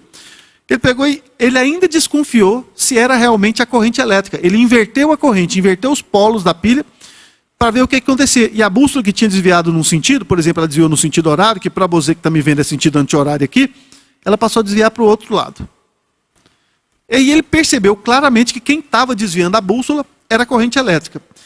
Isso parece que não tem nada a ver com o que a gente está falando, mas tem tudo a ver. Por quê? Porque nesse momento criou-se uma ciência chamada eletromagnetismo. Eletricidade era uma coisa, estava engatinhando. Magnetismo, uma coisa muito mais antiga, lá da ilha de Magnésia, umas pedrinhas pretas que uma atraía a outra e que não servia para nada, basicamente, só para fazer bússola. Mas quando Oersted criou a ligação, o link entre as duas ciências, aí abriu uma porta que ninguém fechou mais. 10 anos depois, um outro rapaz chamado Faraday, o da gaiola de Faraday, ele percebeu que ele era capaz de criar corrente elétrica através do campo magnético. Perceba como é invertido. Oersted percebeu que a corrente criava campo magnético, desviava a bússola. Faraday conseguiu inverter. Ele criou corrente através do campo magnético. E basicamente é isso que a gente faz hoje nas usinas hidrelétricas. Até essa época não existia energia elétrica em larga escala. Energia elétrica era uma curiosidade, uma pilinha que no máximo esquentava um negocinho e fazia uma reação qualquer. Em larga escala, como nós estamos usando aqui, você está usando aí para me ver, a gente está usando para transmitir a claridade, tudo, o calor, as máquinas térmicas, isso não existia. E as cidades eram muito menores. Porque não tinha como você ter iluminação pública, saneamento básico, água chegando, porque a água é bombeada por uma bomba elétrica. Então, quando a cidade começava a crescer muito, vinha uma peste e matava um bocado do povo. As cidades elas eram mais ou menos que autolimitadas pela própria densidade populacional. Na história da antiguidade aconteceu demais isso. As pestes do Egito, as próprias pestes de Londres, veio outro dia. Revolução Industrial, uma peste lá matou 60% do povo de Londres. E o que é que possibilita nós hoje estarmos aqui, num país pobre, num estado pobre, com 1 milhão de pessoas aglomeradas em relativa paz? Energia elétrica. Se tirasse a energia elétrica de Goiânia, a gente feudalizava. Não dava para ficar aqui. Era impossível. E a energia elétrica ela nasceu ali, na experiência de Oersted, 1820. Não a energia elétrica, mas a nossa manipulação em larga escala de energia elétrica. E o que isso tem a ver? O que tem a ver é que se você entrar num metrô em São Paulo, você vai entender exatamente o que eu estou falando. As pessoas evitam o contato visual. Os grandes aglomerados urbanos não se relacionam com muita intimidade. Parece que o ser humano ele não tem o chip do relacionamento particular em grandes grupos. Nós temos o chip do relacionamento particular em pequenos grupos, e quem é de cidade interior sabe exatamente o que eu estou falando. A gente conhece o filho do fulano, se o filho do fulano cair lá na calçada, você vai lá e acode. Se vem o Beltrano da fazenda, traz leite, entrega para você na porta. Nós nos conhecemos. Existe uma certa profundidade, e isso traz hospitalidade. Eu preciso de fulano hoje, ele tem leite. Amanhã a minha horta aqui vai dar tomate, eu vou devolver o tomate. E aí a gente resgata a ideia da palavra obrigado. Quando alguém faz algo para você, você fica grato e você fala obrigado, ou seja, eu me vejo obrigado a em algum momento retribuir isso para você. Não é obrigado no sentido pejorativo, é no sentido de eu estou grato a você e eu vou fazer algo em algum momento. É bem de tribos indígenas mesmo. O cara te dá um presente, você fala obrigado. Em algum momento, você dá um outro presente para ele. E isso sela uma relação de amizade, em que um está sempre obrigado a fazer algo para o outro. Cria-se um vínculo de lealdade, de cumplicidade, de confiança, de amizade e de hospitalidade. Coisa que nos grandes aglomerados urbanos a gente perde. Se você estudar um pouquinho de psicologia evolucionista, partindo da ideia dos primatas, os primatas têm grupos de relacionamento de até 100, 150 primatas num grupo. Quando você acha uma terra muito fértil, em que os grupos podem crescer e procriar, esses grupos vão ficando maiores, 200, 300, existe uma cisão, vira 2 grupos. Porque eles não conseguem manter a afinidade pessoal com todos os primatas. Então os primatas não conseguem, assim como os humanos, criar símbolos. Um símbolo, por exemplo, a bandeira brasileira, que não é nada.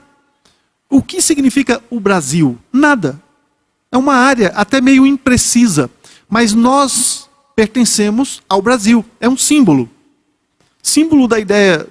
Não sei se você entende bem o que é. Símbolo significa simbólico, vem de balística. Você arremessa 2 corpos para o mesmo lado. Simbólico.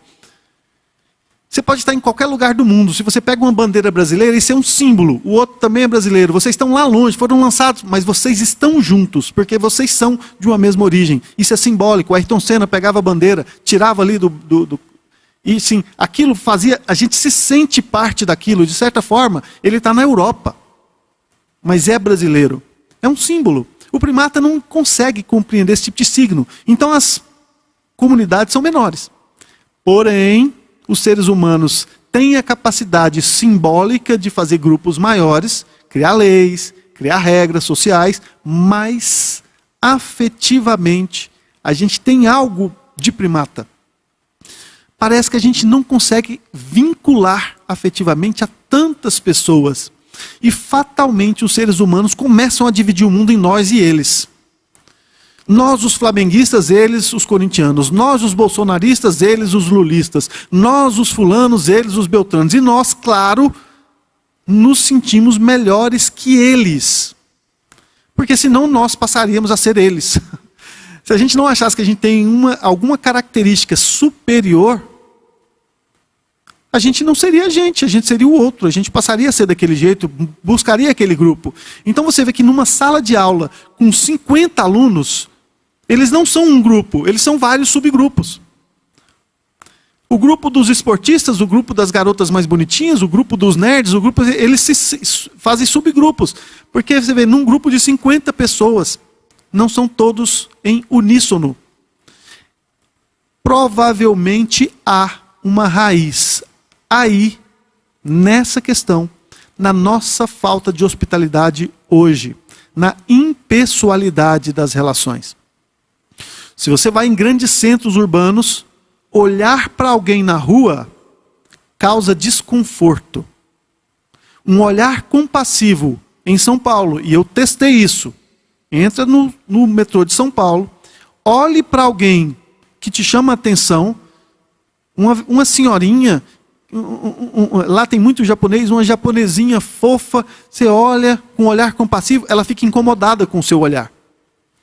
Não há reverberação.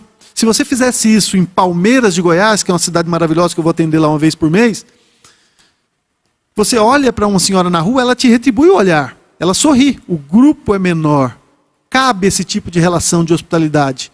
E nós estamos falando de um período da Idade Média, onde o mundo era muito menos populoso, onde as comunidades eram muito menores, onde não havia ainda energia elétrica, não havia ainda o advento da internet, não havia ainda todo esse mecanismo de comunicação que, na verdade, aproxima uns e afasta outros.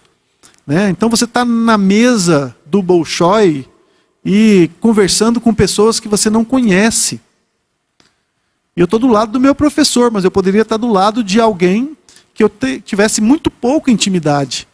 E às vezes eu crio um vínculo maior com você que está aí me vendo do que com a pessoa que está aqui ao meu lado. Isso não é natural, isso não é muito percebido pelo ser humano como uma questão que faz parte da nossa biologia e, portanto, da nossa bioética. É necessário que a gente se eduque para isso.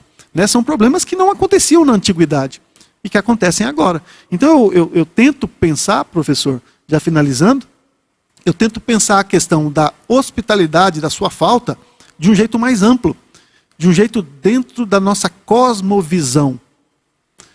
E a falta de hospitalidade hoje traz muitos malefícios, mas muitos benefícios que você não gostaria de perder. Com certeza. Você quer comprar o equipamento eletrônico da China. Você quer comprar, mas você não conhece o chinês que construiu. Você não tem como dizer obrigado para ele. mas você quer comprar o equipamento chinês. Então, essa questão da grande aldeia global e essas multirrelações deixam para nós um desafio de criar uma nova humanidade, de criar um novo jeito de nos relacionar dentro desse novo padrão. Não tem como andar para trás, andaremos para frente. Só que teremos que aprender a ser humanos dentro desse padrão atual. E não mais ser humanos, se é que fomos mais humanos que somos hoje. Isso é uma questão histórica discutível, não vai entrar nisso, mas não tentar imaginar como era antes. Saudosismo? Não. Nem utopia e nem distopia. Está em construção. Nós somos agentes dessa construção. Então resta para a gente ter a sabedoria, a inteligência de construir relações saudáveis nesse novo paradigma. É isso, professor. Obrigado. Como você disse, querido, obrigado. Eu me sinto obrigado a. Esse é o vínculo da responsabilidade. Defronte o outro, o eu aparece num susto. Eu não sou eu em mim, mas sou obrigado até a assumir responsabilidade a ser eu diante do outro. Sua fala me obriga a pensar, a refletir, e isso é uma forma que antecipa outras formas de agir. Obrigado.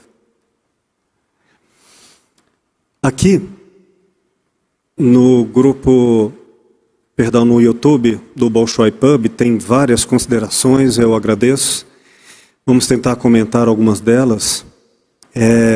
E antes eu queria fazer algumas reflexões sobre as suas falas, querido doutor Murilo, doutor, amigo, professor, aluno.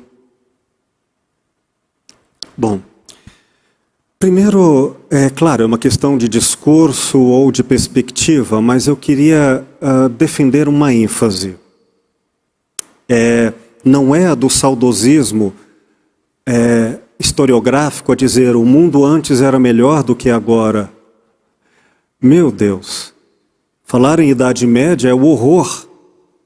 Um horror difícil de comparação, talvez próximo ao que foi o nazismo na Segunda Guerra Mundial, quando falamos das cruzadas. É um horror. Então, sempre houve, e aqui eu coloco um sempre, de um lado na categoria histórica, passado e presente, e de outro lado na categoria metafísica, ética, que é a condição humana. Está um grande risco, como sempre houve historicamente, de perdermos a nossa humanidade. Nesse sentido, quando recuperamos historicamente a Idade Média, no seu sentido original, e quando falamos em etimologia, isso pode sim querer dizer a origem das palavras no sentido dicionaresco, mas não é essa a pretensão, uma erudição qualquer. É porque em tempos antigos, a palavra, antes da própria escrita cunhada no papel e na imprensa, no livro, como nós entendemos hoje, a palavra era gravemente oral. Então ela se perdurava porque era empenhada de um investimento da presença no diálogo. E mesmo aqueles que, à lembrança dos evangelhos, ou mesmo dos diálogos de Sócrates, Platão, ou mesmo as narrativas e as filosofias de Confúcio, ou de Krishna, todo o mundo antigo, a oralidade e a palavra ali tinha uma característica de mito. Mito, palavra grega, quer dizer fala. Então a palavra ela ecoava pelo exemplo. Ela ecoava por um espírito que hoje grandemente se perdeu quando ela se tornou apenas coisificação. O livro, o texto, o documento jurídico e não mais a vivência de. Nesse sentido, não é saudosismo da história. Não. Mas, e também seria um anacronismo dizer que, entendo eu, que hoje é melhor do que o passado. Claro, se levássemos a tecnologia e os avanços que só são possíveis graças, inclusive, ao acúmulo da história para trás, poderíamos dizer isso lá, lado a lado. Mas, naquele momento, substituindo até o certo e o errado de forma relativa de forma absoluta, para o relativismo histórico, então diria assim, que ao invés do certo e errado, o melhor e o pior, de cada contexto. E naquele contexto, com a tecnologia da época, lembrando que não havia pretensão de uma medicina que curasse nos termos atuais, o hospital, não o mundo inteiro, era destinado à hospitalidade. Nesse sentido, a hospitalidade sempre foi rara, historicamente, mas é este sentido do hospital, ou melhor, vamos ultrapassar o lugar do hospital e recuperar o seu sentido ou a qualidade de hospital para a ética, o sentido filosófico. A hospitalidade, dentro e fora do hospital, em qualquer época. E é aí que eu quero colocar, longe de qualquer saudosismo, mas sim, a menos que eu fale, uma saudade dos tempos imateriais do espírito, de todos os tempos. Algumas outras considerações. Quando diz que talvez tenhamos que criar uma outra humanidade, de fato, esse é um termo muito em voga, recentemente. Sobretudo quando vivemos após a década de 60 com o telefone e depois na década de 80 a criação do microcomputador e na década de 90 com a globalização da comunicação mundial, podemos falar em um sentido ecológico, em que o que acontece aqui tem repercussão no mundo e acolá ser de alguma forma também aqui.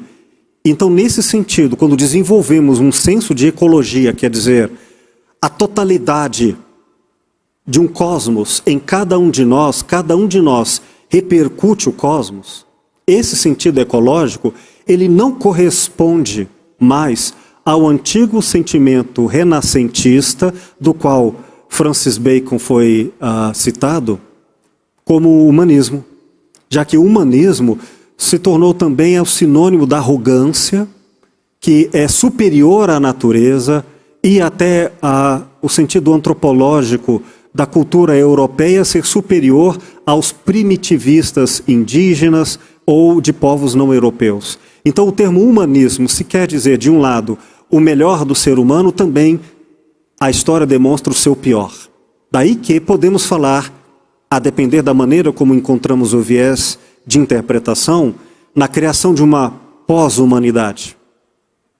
Uma outra condição, e também podemos falar em recuperando o sentido áureo deste humanismo, que remonta desde os gregos, em resgatar a humanidade do homem, em qualquer época. Seja como for, está aí a necessidade de se fazer algo. E ainda nesse sentido, quando disse que temos algo de primata, todos nós, e que isso seria uma dificuldade genética para a capacidade de empatia para com grandes grupos, eu reconheço a materialidade do fenômeno. É difícil ser empático com alguém próximo a mim. Pelo menos, além da visitação, como eu disse, dentro de casa, o tempo todo. Não só na presença, como na temporalidade constante. É difícil.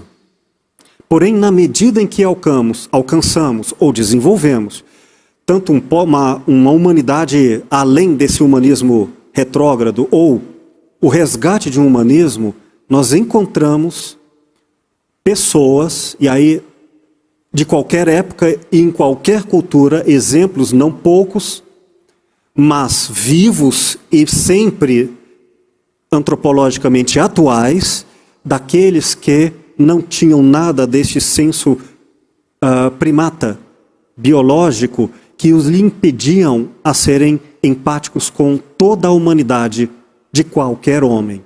Ainda que não se conhecesse o outro, mas defronte na presença, o rosto, como diz Levinas, ao surgir a presença do outro, surgia-se-lhe o senso ético e o respeitoso com o outro.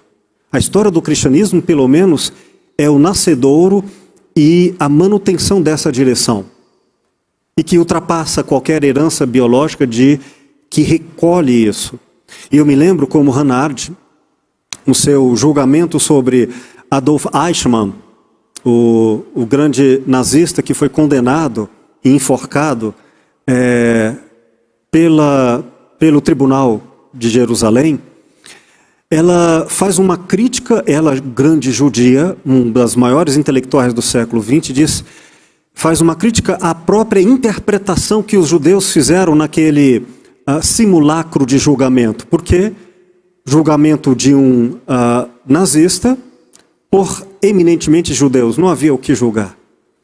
Mas ela disse, o problema não se trata de ele ser um nazista, porque isso é evidente. Se não para ele, para outros, ou diante do monstro que fica em evidência em sua barbárie ou em o seu horror de desumanidade. Mas ela atribui à personagem do Eichmann algo que não era próprio do nazista, porque ele era um funcionário público que nem tinha um discurso antissemita. Ele era uma pessoa que apenas era um bom cidadão para a sua época, mesmo que dentro de um país, mas que era nazista, mas ele obedecia às leis, era respeitoso com seus concidadãos, e nesse sentido isso pode ser atribuído a todos nós, quando obedecemos às leis, mas são leis injustas.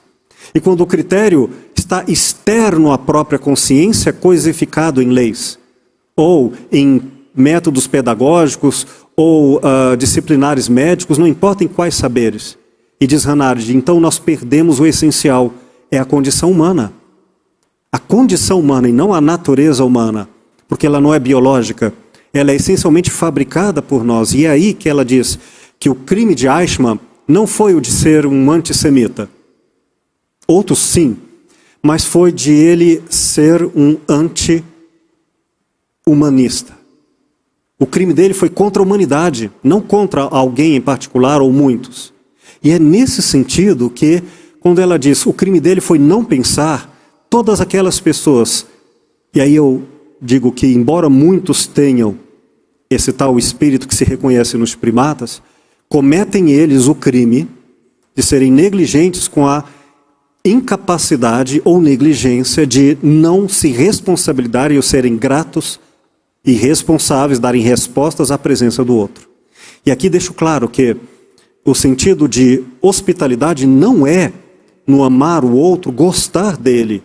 Eu posso até odiar o outro.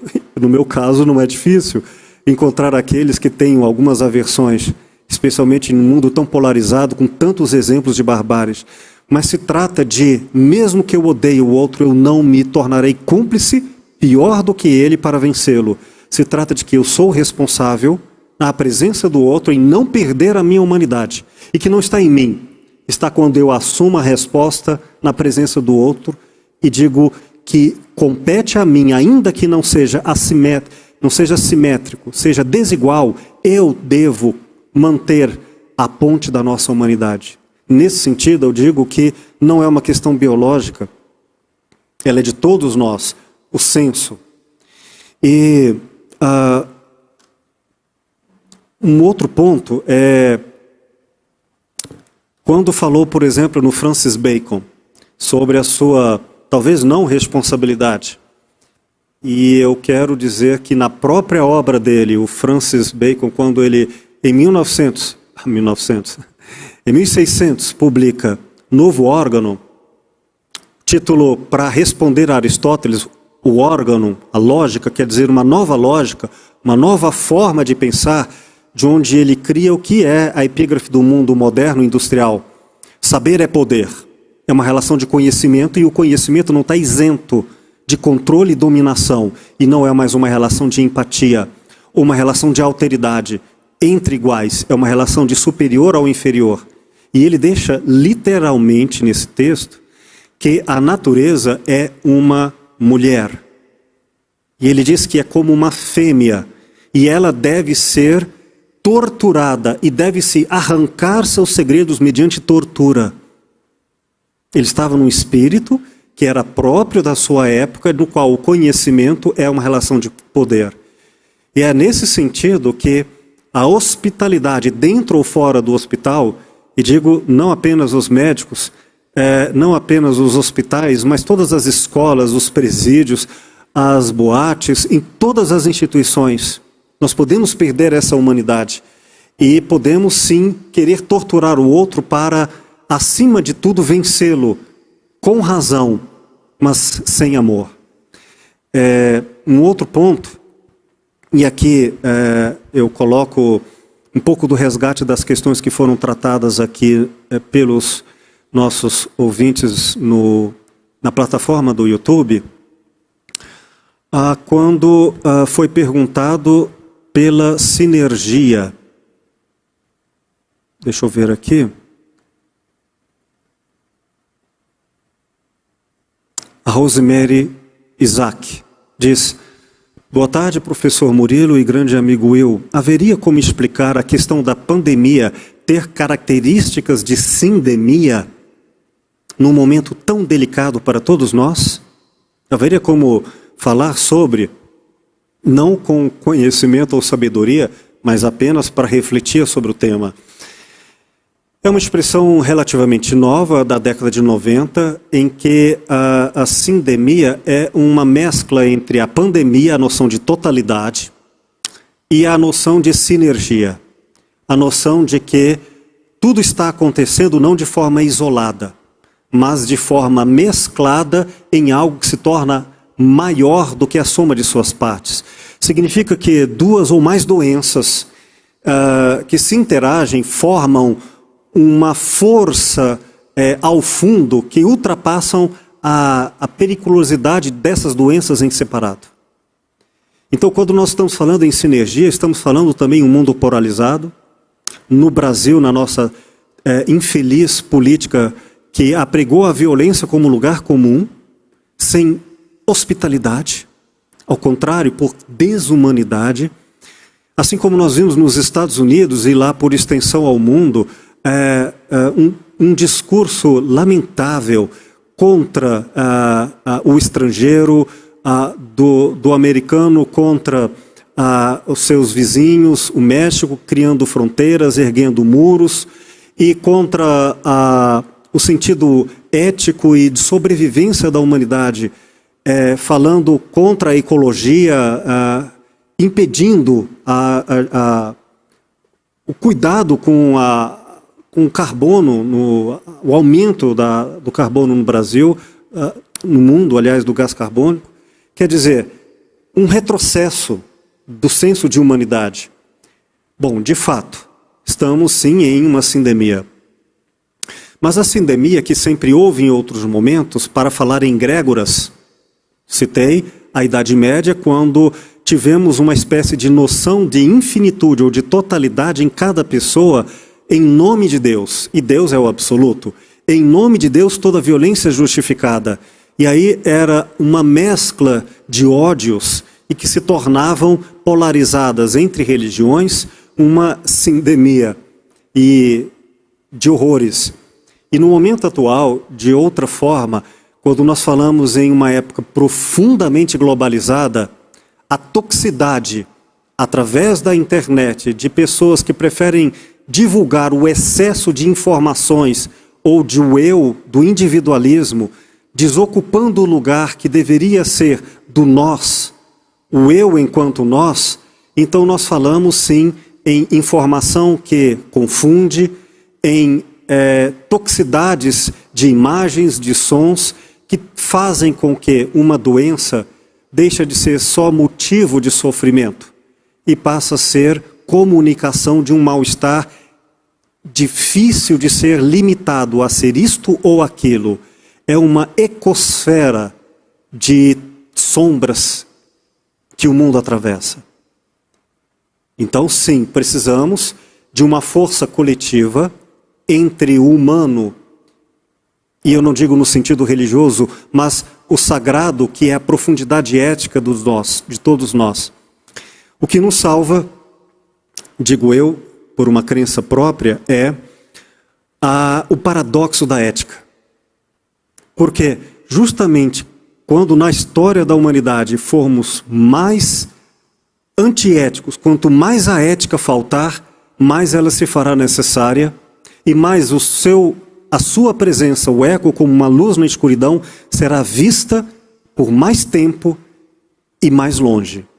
Repito, a história do cristianismo é a história do derrotado, do irrelevante entre os poderes do mundo e que, apesar de todos os poderes, não se cala no coração humano, ainda que em minoria, mas no lugar essencial, a humanidade de todos nós, em alguns. E é assim que eu acredito que a sindemia tem por contraposto a ética de um grande humanismo ou de um pós-humanismo ecológico. Eu acho bonito esse jeito seu de ver as coisas. Concordo, eu não sei exatamente quem comentou isso, assim, mas notadamente o grande problema que a gente está vivendo hoje não é o vírus. O vírus talvez tenha descoberto o problema. Perceba como não é uma questão que não é uma questão só de humanidade e não é uma questão global. É uma questão que, embora nós estejamos incluídos dentro de uma espécie, né, e assim, morando num planeta, numa pequena nave espacial aqui com seus 7 bilhões de habitantes, nós não formamos um grupo homogêneo. Estamos num país que vive um momento histórico bem delicado. Então, enquanto nós temos vizinhos aqui, eu poderia citar o Uruguai, por exemplo, que não chegou a 600 mortes por coronavírus, 600 mortes. Nós estamos num país que está ultrapassando aí, provavelmente vai chegar a 300 mil mortes, e não só isso. E se você fizer, mas é porque é mais populoso. Não é verdade. Proporcionalmente não há como você ter comparação disso. A gente está vindo à tona todo um problema que vem desde a escravidão no Brasil, do jeito que as coisas foram formadas, do jeito da nossa colonização, o nosso pouco tempo de idade mental e social mesmo, que é um país jovem, e que está se formando, e que passa por turbulências, como toda decolagem. É necessário que a gente se olhe, sabe? Se olhe e observe que a França passou por 700 anos de invasão bárbara. Não é por acaso que eles obedecem regras, assim, eles sabem disso. Nos Estados Unidos, o pessoal quase morreu de fome, teve que ficar comendo amendoim por um bom tempo. E assim, eles respeitam muito a manteiga de amendoim que passa no pão do filho, sabe? E aqui no Brasil a gente tem uma história própria. Uma história com o trabalho, uma história com a dominação, uma história com o outro. Não é? Nós nos vemos de uma forma diferente do que as outras pessoas de outros lugares se veem. E quando você coloca essas pessoas numa situação de crise, aí você percebe as fragilidades de uma cultura, né, de uma sociedade. É o que a gente está vendo. Na verdade, o que eu acho que nós estamos vivendo é uma grande crise de confiança. O Brasil vive uma grande crise de confiança. E o coronavírus veio e colocou para tremer o avião que já estava com todos os passageiros desconfiando do piloto. E por mais que você mude o piloto, não é uma desconfiança individual. Aquele piloto é o símbolo do piloto. E assim a gente coloca o símbolo do piloto como o símbolo do juiz, o símbolo do policial, o símbolo do político, o símbolo do governador, o símbolo do presidente. E todas as pessoas que simbolicamente ocupam espaços de poder estão sob o jugo da desconfiança. E até seu vizinho. Aquele que faz festa, que aglomera e você acha errado.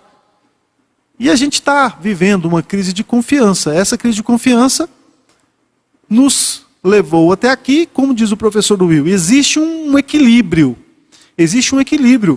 Quando o caos é muito grande, ele instaura uma nova ordem. Então, Aqui eu estou lembrando do Leonardo Boff, que diz que a humanidade ela faz parte da evolução da vida na Terra. E não acreditar na humanidade seria não acreditar na própria vida. Agora, como que a humanidade vai se organizar e pelo que ela vai ter que passar, ou se talvez ela vai ter que perecer para que a vida ela funcione, isso eu tenho certeza que a vida vai achar seus mecanismos. Porque talvez eu não confie na humanidade, que é uma questão que a gente possa até discutir. Mas a vida, enquanto sabedoria, enquanto ordem, eu não tenho dúvidas que eu confio. Então, há de ocorrer um milagre, que seja o equilíbrio, que seja o paradoxo da ética, que seja qualquer outro tipo de paradoxo, que no ápice do desequilíbrio se instaura o equilíbrio. A gente vem assim de tempos em tempos. Então, aguarde mais alguns anos, que nós restabeleceremos um certo equilíbrio, não tenho a menor dúvida disso. Olha, são tantas as observações, e aqui eu agradeço muito no YouTube que os participantes estão colocando, e pelo nosso tempo não temos tanta disponibilidade para prolongarmos. Eu convido o querido amigo, doce amigo Murilo, para suas reflexões, sentimentos e, como acabou de colocar, sua esperança se traduza neste, como dizer, nesta conclusão do café. Porque se de um lado é fim, de outro lado todo fim abre, né, um recomeço. O Bolshoi Pub, que ao longo desses 17 anos de cultura, entre o entretenimento, a música de alta qualidade, os nossos cafés filosóficos, procurou desenvolver essa condição do melhor de nós no encontro, sempre com o público presente, com a participação ativa, o microfone aberto, numa circularidade de ideias, de afetos, sempre primeiro o afeto acima das nossas diferenças de opinião, agora está se despedindo.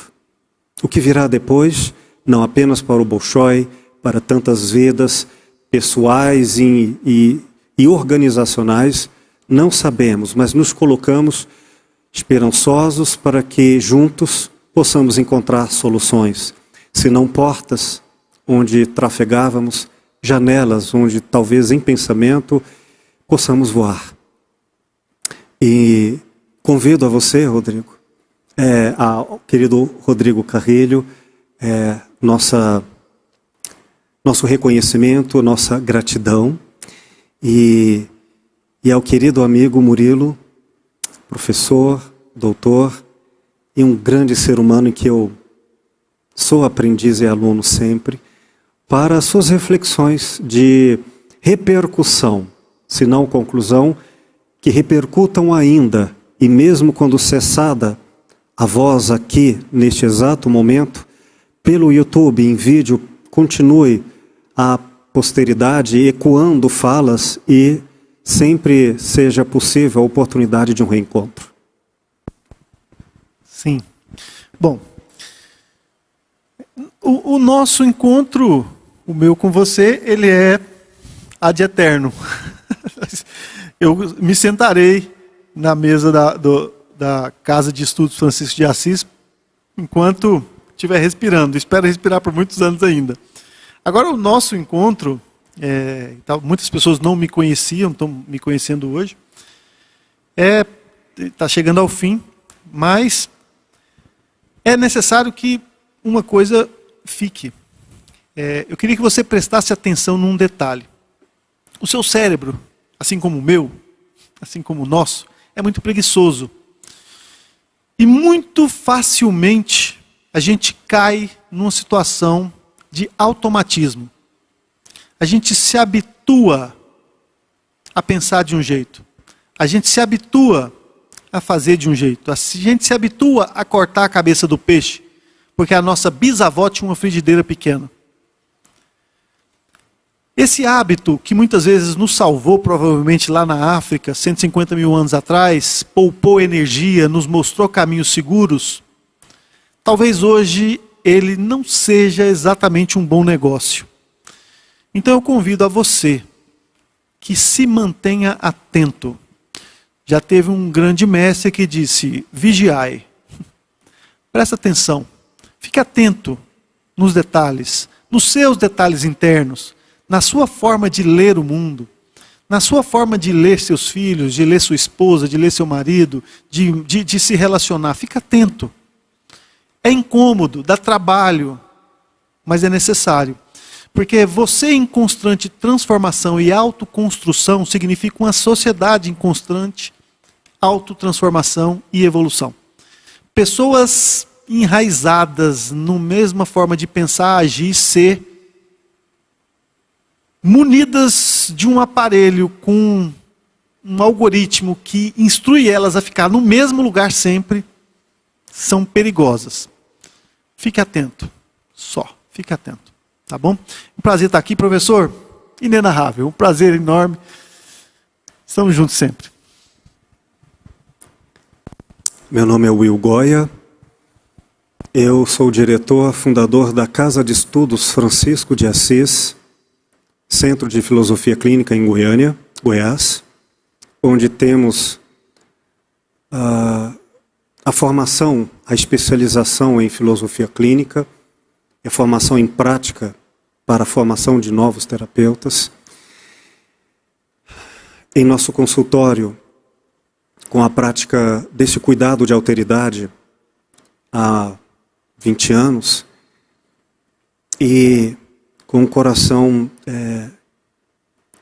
imbuído do senso de aprendizagem, do desejo de estar sempre com o outro, sendo o melhor, eu me lembro agora de um pequeno e gigantesco poema de Jacob Levi Moreno, pai do psicodrama, que também sofreu os horrores como judeu do nazismo e não perdeu sua fé. Não apenas não perdê-lo, o que não é pouco, ainda doou àqueles que não tinham, mostrando caminhos. Ele testemunhou e seu caminho foi terapêutico no sentido da antiga hospitalidade, antiga no tempo, mas sempre presente ao coração dos que trabalham pelo bem comum, dizendo, e faço disso a ideia do nosso café filosófico, que sempre foi isso, um encontro de dois, olhos nos olhos, face a face. E quando estiveres perto, arrancar-te-ei teus olhos, para colocá-lo no lugar dos meus. E arrancar-me-ei meus olhos, para colocá-los no lugar dos teus. E então, ver-te-ei com os teus olhos, e ver-me-ás com os meus. Como nos lembra as antigas preces, eu assim também concluo em uma repercussão para além do que possamos imaginar, e assim também peço. Muito obrigado, que assim seja.